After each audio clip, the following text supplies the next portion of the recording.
novo, marcando gol na final.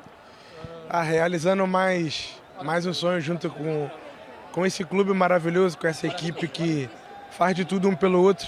Por isso que nós chegamos até aqui, depois de um ano muito difícil, onde tivemos muitas lesões. E desde a primeira lesão, que foi a do Thibaut, falamos que nós iríamos fazer de tudo para chegar na final, para que todos pudessem estar aqui junto conosco, com a gente. E o Thibaut agarrou, o Milli entrou, o Alaba já tá quase para voltar. E um ano maravilhoso para todos nós, onde lutamos muito pelo nosso espaço.